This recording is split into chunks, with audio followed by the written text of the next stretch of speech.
माता ब्रह्मचारिणी देवी दुर्गा के 9 स्वरूपों में द्वितीय रूप मानी जाती हैं। नवरात्रि के दूसरे दिन इनकी पूजा अर्चना की जाती है। इनका स्वरूप अत्यंत तेजस्वी, सौम्य और ज्ञान से परिपूर्ण है। इनके एक हाथ में जप की माला और दूसरे हाथ में कमंडल रहता है, जो उनके तपस्वी स्वरूप को दर्शाता है। माता ब्रह्मचारिणी को संन्यास, साधना और आत्मसंयम की देवी कहा जाता है। माता ब्रह्मचारिणी के जन्म की कथा पौराणिक कथाओं के अनुसार माता ब्रह्मचारिणी का जन्म पर्वतराज हिमालय के घर हुआ था। वे राजा हिमालय और रानी मैना की पुत्री थीं और पूर्व जन्म में वे सती के रूप में भगवान शिव की पत्नी थीं। जब माता सती ने दक्ष प्रजापति के यज्ञ में आत्मदाह कर लिया, तब वे अगले जन्म में हिमालय राज के घर पार्वती के रूप में अवतरित हुईं।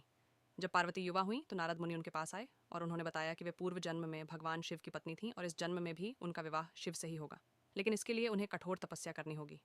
नारद मुनि के मार्गदर्शन से माता ब्रह्मचारिणी पार्वती ने भगवान शिव को पति रूप में प्राप्त करने के लिए घोर तपस्या आरंभ कर दी। माता ब्रह्मचारिणी की कठोर तपस्या। माता ब्रह्मचारिणी ने हजारों वर्षों तक कठिन तपस्या की। प्रारंभ में उन्होंने केवल फल फूल खाकर तपस्या की। बाद में उन्होंने पत्तों का सेवन भी त्याग दिया और केवल निर्जल और निराहार रहकर तपस्या करने लगी। उनकी कठिन तपस्या को देखकर देवता, ऋषि मुनि और सभी सिद्धजन अत्यंत प्रभावित हुए।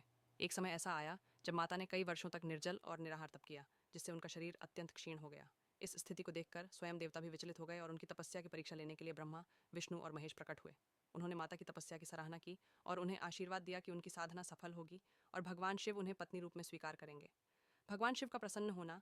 माता ब्रह्मचारिणी की तपस्या से भगवान शिव अत्यंत प्रसन्न हुए। वे माता पार्वती के समर्पण, त्याग और प्रेम को देखकर उनकी तपस्या को स्वीकार करते हैं और उन्हें अपनी पत्नी के रूप में स्वीकार करने का वचन देते हैं।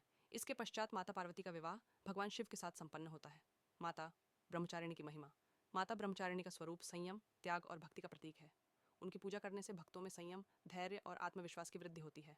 साधक और योगी विशेष रूप से उनकी आराधना करते हैं क्योंकि वे तपस्या की देवी मानी जाती हैं। माता ब्रह्मचारिणी की पूजा विधि। नवरात्रि के दूसरे दिन माता ब्रह्मचारिणी की पूजा विशेष विधि से की जाती है। पूजा की विधि इस प्रकार है। 1. स्नान और संकल्प। प्रातः स्नान करके स्वच्छ वस्त्र धारण करें और व्रत का संकल्प लें। 2. कलश स्थापना। पूजा स्थल पर गंगा जल से कलश स्थापना करें और उसमें सप्तमृतिका डालें। 3. माता की प्रतिमा या चित्र स्थापित करें। माता ब्रह्मचारिणी की प्रतिमा या चित्र को एक पवित्र स्थान पर रखें। 4. पूजा सामग्री अर्पण करें। माता को लाल फूल, अक्षत, चंदन, रोली, कुमकुम, हल्दी और सफेद वस्त्र अर्पण करें। 5. मंत्र जाप करें। माता ब्रह्मचारिणी के मंत्र का जाप करें। एयुएम देवी ब्रह्मचारिण्य नमः। 6. आरती करें। माता की आरती करें और प्रसाद चढ़ाएं। 7. भोग अर्पित करें। माता को मिश्री, दूध और पंचामृत का भोग अर्पित करें। माता ब्रह्मचारिणी के पूजन से लाभ। माता ब्रह्मचारिणी की पूजा से तप, त्याग और संयम की शक्ति मिलती है। विद्यार्थी और साधक विशेष रूप से उनकी पूजा करके विद्या और आत्मज्ञान प्राप्त कर सकते हैं।